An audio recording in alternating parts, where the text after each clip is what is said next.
スティックをこうフォア側しか使えないので、こうやって持つんですけど、右手は基本的には添えてるだけで、手首を回します。手首を回すことによってリバースの面を平らにすること。フォア、左、右、左、こういうふうに基本的にはドリブルします。あとは相手のスティックがこう置いてあれば浮かして相手のスティックをかわしていくっていう技術があります。ヒットはゴルフのように打つわけではないんですけど、フォームは一緒でこういうふうに、フォームはこういうふうに打ちます。このスイートスポット、ここに当てることによって、かなり強い、ボールが打てます。でこれがホッケーを、やる上で一番強いストロークになります。これは膝より上に上がるとアンソロです。ただこのストロークで、使うことが多いのはやっぱりサークルに、強い球を入れたいっていう時にこのヒットのスキルを使ったりとか、あとはシュート、サークルの中に入った時にシュートを打つ時にこのスキルっていうのはかなり多く使われます。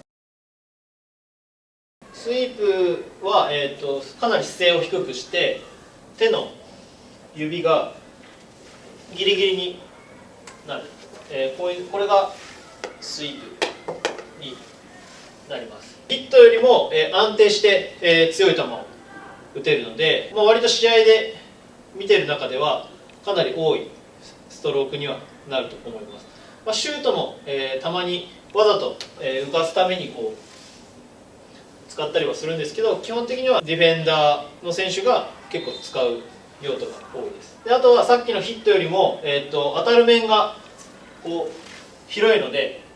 ミスが少なく、出せるっていうところで、ホッケー選手はみんな使うことが多いと思います。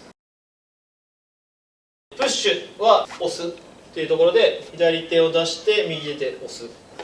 これがプッシュです。でこれは基本的に一番多いストロークで、こうドリブルしながらでもパスを出せる、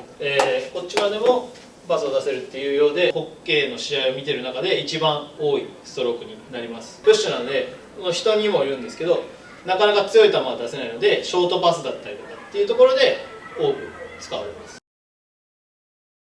スクープは危なくなければ相手の上を簡単に越して味方につなぐっていう方法で、プッシュの延長線上でスティックを少し上に向けて下からボールをすくい上げるようにして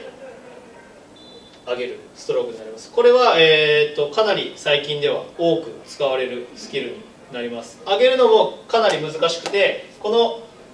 細い面でしっかりとボールをキャッチして上げることが必要なので、かなり高度なスキルにはなります。ペナルティーコーナーでは、ヒットと、このドラッグフリックっていうのがメインであるんですけど、ヒットは、振りかぶって思いっきり打つので危ない。ホッケーゴールのボードがあるんですけど、ボード上じゃないとゴールに認められない。でもドラッグフリックに関しては打たないので、ボールを押すっていう行為になるので、相手にさえ当たらなければどこでもゴールになる。ドラッグフリックというのはボールを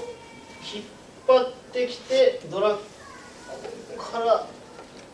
スティックの面を滑らして最後思い切って打つっていうのがドラッグフリックで、これでゴールの枠の中に100キロから120キロのストロークでゴールを決めるっていう、シューターがいるんですけど、かなりハイレベルかつ特殊な選手がいるチームは強いと思います。リバースヒットっていう、このリバースっていう時に関しては、ここのエッジっていうんですけど、ここを使って打つっていう技術があって、これはかなり高度なテクニックで、フォワードの選手なんかはシュートを打つ時にこう打つシーンが結構多いかなっていうふうに思います。でこっちはかなり難しいスキルになると思います。